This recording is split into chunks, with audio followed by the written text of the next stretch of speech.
Hello, Epic 7 newbies. This is Suspect Amy, and I'm here to do my personal RTA tier list to help you quickly climb the ranks. The summer 2025 RTA season is ending on Saturday, August 2nd, so you have until then to get to Masters if you want that sweet, sweet Harsetti skin.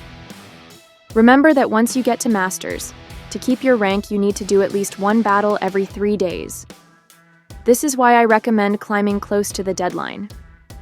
Also, it may be an easier climb around that time because this is basically when you're fighting against everyone who has zero interest in RTA. So who is this video for? This is not for experienced RTA players. If you need help in Warlord, Emperor, or Legend, I am definitely not your girl. This video is for veterans like me who only do RTA at the end when they want to get that skin, but it can be for new or casual RTA players as well. I think the gameplay in Gold through Champion is very different than what you experience in higher ranks, and almost no content creators really give guidance in these lower ranks. There are a bunch of tips and tricks that can help you easily clear lower ranks but fall off once you get deep into Champion, and I want to teach you how to take advantage of these. I played over 70 matches over the weekend to go from Gold into Champion, with over a 70% win rate, so I'll cover who carried me, who to watch out for, and I'll close with the 2 draft strategies that made climbing a piece of cake. Let me start with a quick rant. Having only a single pre-ban in Gold is really terrible. Climbing through Gold is the least fun you'll have on your journey, but once you get into Masters with 2 pre-bans, RTA becomes a blast to play. I can see why the devs think this is needed. They're worried that a new player will try RTA and they only have like 6 heroes built, and someone will ban 2 of them or something. Then they'll be sad. This is ridiculous. I guarantee new players don't have most of the heroes getting pre-banned. One ban makes it so difficult for players to come up with a smart draft plan, and it essentially becomes a gear check, which most new players will lose anyway. Smilegate needs to just add some actually useful heroes to this little hero helper thing, with mid-level gear for new players, and then just do the 2 pre-bans in all ranks. What can I say? The game added back the old gear reset system after I threw a fit complaining about it, so that proves I definitely have huge influence over Smilegate. Okay, let's get to my tier list that's specifically tuned for climbing to Champion. If you don't see a hero on this list, that's because I didn't see them a single time in the 70+ matches I played. So long-time meta units like Monk, Para, Hand Guy, Lua, Galilelius, Top Model, and Laya are basically non-existent in lower ranks.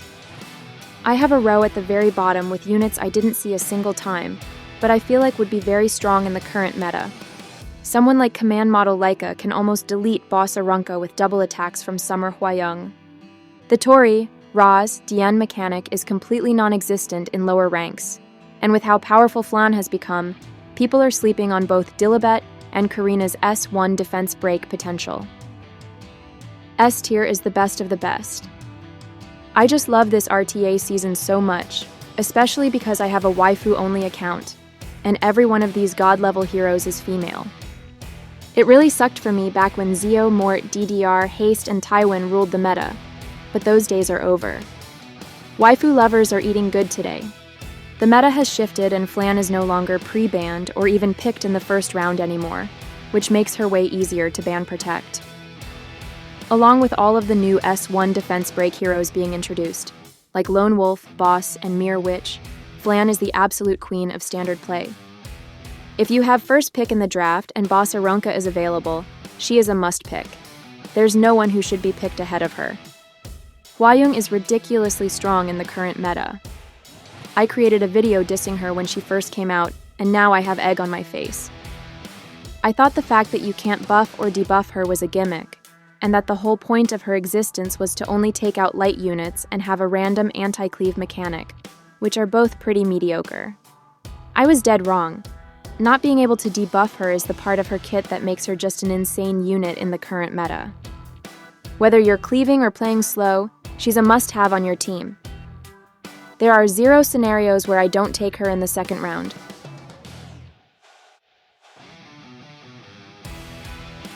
Renak is Renak. Usually, if you're the fastest unit in the game, you hit like a wet noodle and just do some debuffing. Not Renak. She also hits insanely hard, which makes her just ridiculous, and I have no idea what Smilegate was thinking. Last goddess on the list is Lidica. I already did an extensive video on why Lidica is the best cleave opener in the game, and the same holds true today. The TLDR on her is that she has a really high base speed. Her kit is very difficult to counter, and she triggers the most devastating follow-up units in the game. I'm not going to go through every unit in the rest of the tiers.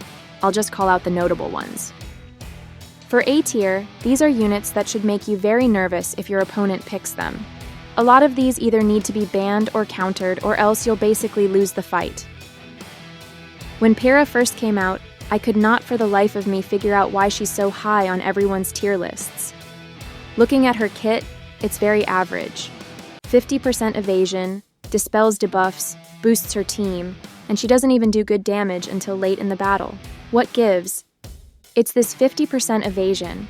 I have no idea what Math Epic 7 is using, but Pyrrha is harder to hit and land debuffs on than Afternoon Soak Flan, who has 100% evasion. The fact that she's almost impossible to debuff means she'll always be able to boost her team into taking more turns. Since she's so hard to kill, she is guaranteed to be one of the last units standing late in the fight, and she just dominates in those situations. FCC counters so many units in the meta right now. Renak, Amiki, Genua, Young Senya, Old Senya, Lone Wolf, you name it. If you're in a panic and don't know who to pick, FCC is never a bad choice. Watch out for Frida. When someone picks her, they always have a plan up their sleeve. Every time I played against her, I've been stomped, even if I try my best to counter-pick her. Requiem Roana and Summertime Iseria are the two most devastating cleave follow-up units in the game. If you can trigger them, it's basically game over. Sea Phantom has fallen off a bit. The only reason she's this high is because she's a direct counter to Afternoon Soak Flan, and there aren't very many of those. I slept on Silverblade since her balance patch, but the fact that she can hold book, plus pairing her with someone who takes a ton of turns like Lidica, makes her a monster on cleave teams. Another sneaky good Afternoon Soak Flan counter is Spirit Eye Celine. She essentially needs to be taken out at the start of battle, or else she'll just revive everyone, but her passive makes this really hard to pull off. I fought Amiki and Karen all the time. If you're a new or casual player, building your draft around these 3 and 4 stars will get you a lot of wins. If an opponent picks units in B tier, you'll raise an eyebrow, but you won't be sweating nearly as much as A tier units. These guys are not too hard to deal with if you can counter them. If you don't, they'll cause you trouble. Mere Witch is just okay at low ranks. I have her, but never really used her much. And anytime I played against her, I won. She will wreck you if she can take a turn. Your goal is to make sure she doesn't, which is surprisingly easier than you think. Everyone is trying to build her fast, which means she's prone to being one-shot. Come on guys, she's ranked 42nd in base speed. She's health scaling, so I think if you build her bulky, she will start to dominate. Let's talk about new kid Aiden. This is the one waifu in the entire game that I do not own, and it's killing me. I have lost every match I've played against a really well-built new kid Aiden. Same with Light Aiden. She's a free story unit, and she's one of the few heroes I've ever seen one-shot my Hwayoung. Don't sleep on her. C-tier heroes are ones I saw pretty often, but I was able to take out easily. Only thing worth noting here is that everyone thinks Summer Hwayoung is just a boss Arunca counter. She's more than this if you pick her in the right situation. Summer Hwa will delete bystander even if she's hiding behind boss Arunca, but it's a bit too easy to ban her triggers. Young Senya basically carried me last season, but she's fallen off hard now that she has a ridiculous number of counters.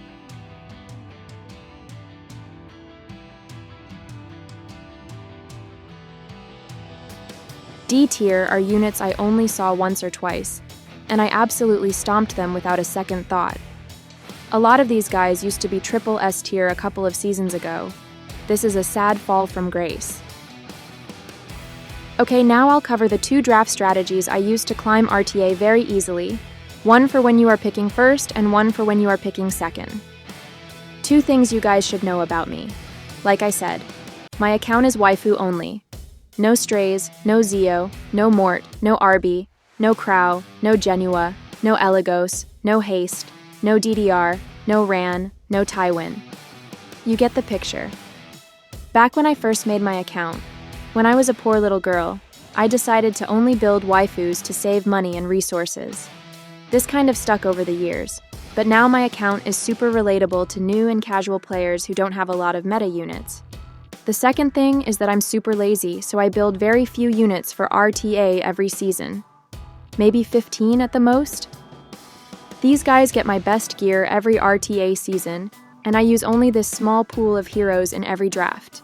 I'll show the stats on my heroes at the end of the video. Second pick is easy, and I think I've recommended this strategy pretty much every RTA season. It still works, just some units change around. You want to just do the cleave fake out, which means you draft standard at 1 and 2 and then swap to cleave immediately after your opponent ban protects. This makes it very difficult for them to counter you. Pre-ban Harsetti and Zio. If you only have one pre-ban, just pick the first one. Hwayoung should always be your first pick. You want to make sure your opponent does not get this unit, or else you'll be in trouble. If you don't have Hwa, just pick another good anti-cleave unit like Lone Wolf, Bossarunka, or Abyssal Yufine. The goal here is to bring down the number of counter picks they can use against you. Remember how I said Lidica is incredibly difficult to counter? If you can soul burn her S2, counterattack heroes like Mort and Landy, as well as anti-cleave passives like Elena, Karina, and Young Senya, are completely shut down. Also, CR pushing passives like Ilinav, Boss Arunka, or IHA are shut down as well. So don't bother banning any of these anti-cleave heroes.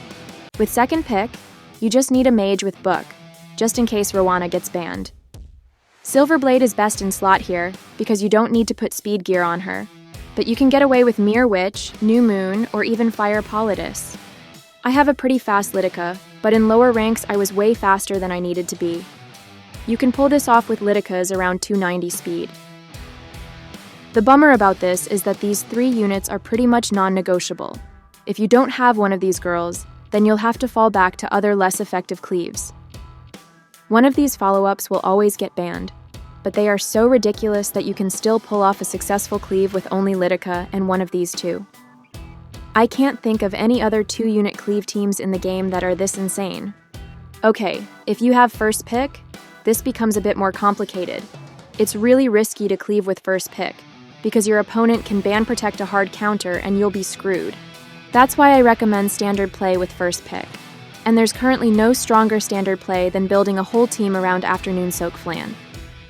As I said, the meta shifted and Flan is suddenly available to ban protect in the second round. This, and the fact that the game just keeps adding crazy strong units with S1 defense breaks, makes Flan the most powerful hero in the game. If you don't have Afternoon Soak Flan, I'm sorry. I think you can pull off a poor man's version of this strategy with Summer Hwayoung here, but it won't be nearly as good. You want to ban units that counter Afternoon Soak Flan. Sea Phantom Politis and Renok are my choices here. Renok is mainly here because she counters Boss Arunka, who you are hoping to get with your first pick. If Boss Arunka is not available for your first pick, then just take the next one in the order I've shown. Hwayoung should always be your second pick in this draft. You do not want her on the other team because Flan will trigger her every time. For pick 4, just pick up another meta S1 defense breaker. I'll add Mere Witch and Karina to this list. Last pick should be a hero that counters their draft. For me, it usually ends up being Ilinav or Fallen Cecilia. Anyway, I hope this helps you guys quickly climb through RTA to get your hands on that sweet, sweet skin. Here's the builds for all of the heroes I used in my climb. Please note that these guys are way more powerful than they need to be. I could have won most of these games with 20% less stats across the board, so if you have a newer account, just try your best and you should have similar success. That's all I have today. Thanks for watching my video. Bye everyone.